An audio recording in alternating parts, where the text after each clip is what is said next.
Alhamdulillahi ala sahibil jalalah, wassalatu wassalamu ala Muhammadin sahibil risalah.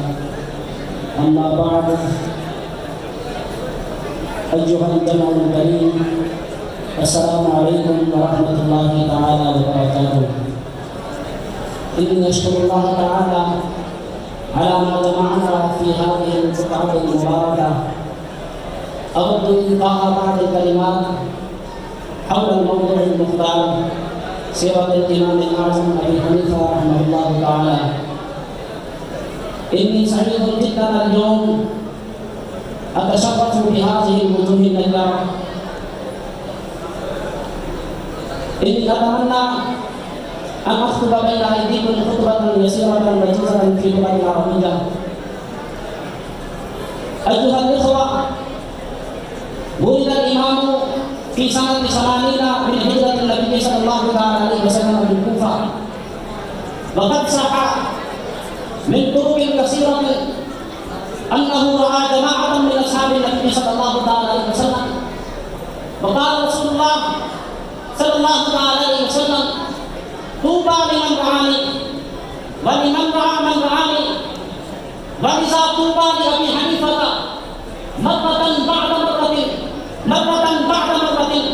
لأنه لا أرى واحدا من أصحاب النبي صلى الله عليه وسلم، بل رأى جماعة من أصحاب النبي صلى الله عليه وسلم.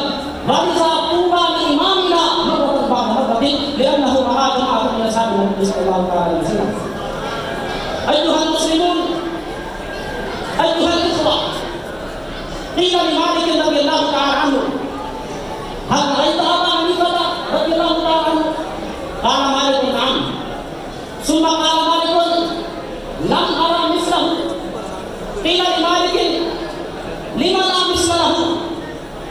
قال مالك رضي الله تعالى عنه: لو قال أبو حنيفة إن هذه السارية من ذهب لأقام الدليل القياسي على صحة قوله. أيها المسلمون، أيها الإخوة، انظروا إلي ماذا أقول، انظروا نظرة شديدة. كان إمامنا قال مالك رضي الله تعالى عنه: لو قال أبي حنيفة، انظروا إلي هذه السارية من اللبن والفرق السيمت.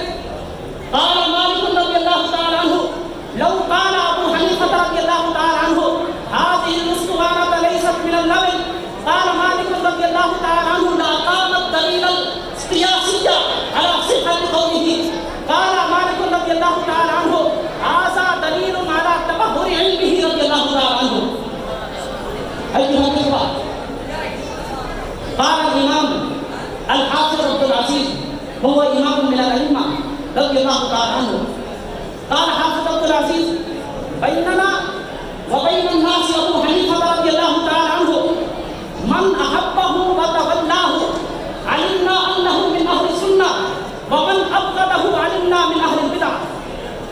أيها المنكرون لأبي حنيفة، أنتم متبعون لبغض أبي حنيفة، ونحمد الله ونشكر الله إننا من أهل السنة والجماعة بحب أبي حنيفة رضي الله تعالى عنه، لأن الأئمة يقولون: من أحب أبا حنيفة فهو سني، ومن أبغضه فهو متبع. نحمد الله إننا من أحباء أبي حنيفة رضي الله تعالى عنه. وفي آخره أنا أقول: يستحق إمامنا أبو حنيفة رضي الله تعالى عنه أن يدخل الجنة 100 مرة. لما أقول؟ لما يستحق؟ لأن أبا حنيفة رضي الله تعالى عنه رأى ربه في المنام 100 مرة. قولوا سبحان الله. أن أبا حنيفة رأى ربه في المنام 100 مرة، لا مرة واحدة بل 100 مرة. وقال محمد بن سيرين وهو إمام المعبرين، قال محمد بن سيرين: من رأى ربه في المنام 100 مرة دخل الله تعالى الجنة. يستحق إمامنا يدخل في الجنة 100 مرة، لأن إمامنا رأى في المنام ربه 100 مرة. لأن إمامنا رأى ربه في المنام 100 مرة.